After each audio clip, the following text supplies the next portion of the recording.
Hello, Patriots Americans. So yesterday I took my little one, my daughter, down to the city. Wife won tickets to a Broadway show. Or off-Broadway show by one block. It was called The Sign of the Times at the World Stages Theater, Manhattan. My daughter is a big into musicals. She loves the musicals. So, I took her to our first off-Broadway show. Oh, Broadway show, whatever you want to call it. I don't know, does it count if it's one block off Broadway? I don't know. Because even my little one was asking, well, if everything's on Broadway, how come all the stages are off Broadway? I'm like, yeah, that's a good point, Tiny. But anyway, Sign of the Times is about starts out in 1955 and then goes right into 1965. Basically, is the start of the Civil Rights Movement, or in the middle of the Civil Rights Movement, as the feminist movement was beginning to form, and work harassment of females was an issue at the office.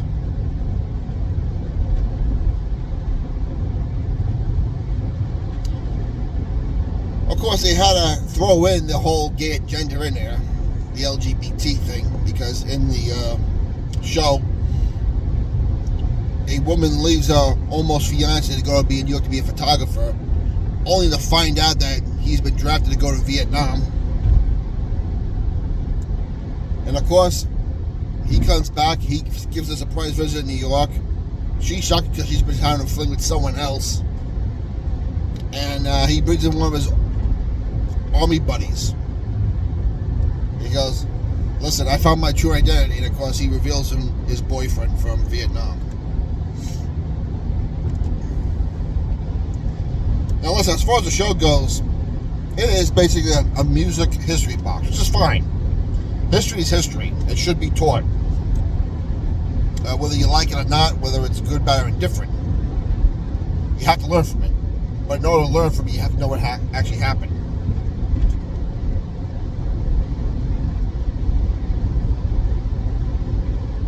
But to inject that coming out of the closet in 1965 was normal and okay, I'm sorry, I'm not buying it. That started to become more prevalent really in the 70s when the feminist movement began its momentum with the ERA.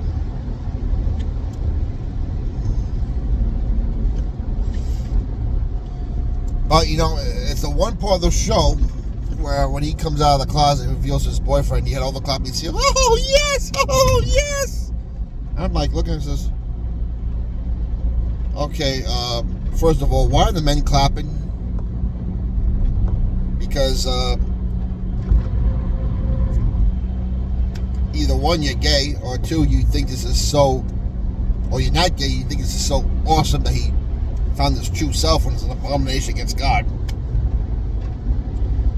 And two, the females are clapping why? Because all you did was reduce one less good guy in the market for yourselves. Or maybe you're a dyke and this helps promote your agenda. I don't know. But if you think adding more people to your abomination is going to make God change his mind, it isn't. And if you want proof of it, go ask the Roman Empire, the Greek Empire, Persian Empire, the Babylonian Empire. Because it's always homosexuality is the last thing happens before everything collapses.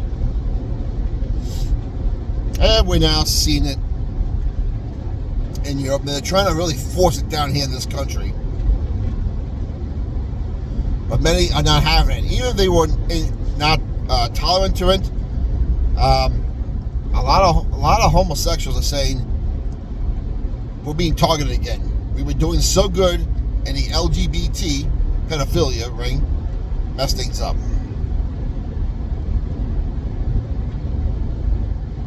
It's true. A lot of the LGBs hate the T's and the pedophiles. I can't blame them. But regardless, the tickets were for free. My wife won them, so I said, why not? She's into musicals. I've been in the city since the last time I think I was in Manhattan was might have been the pre-COVID times. All right.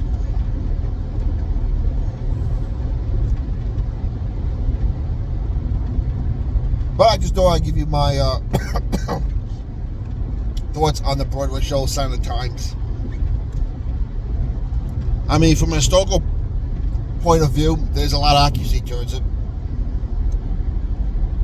But of course, towards the end, they really had to pump up the LGBT thing. Just a little bit more.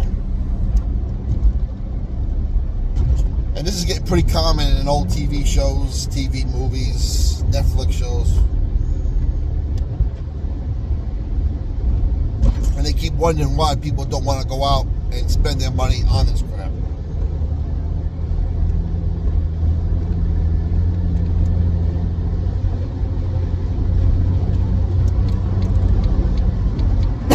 Anyway, what's your opinion? I'd like to know. Comments down below. If you have any questions on the Broadway show, let me know, and we'll talk to you later.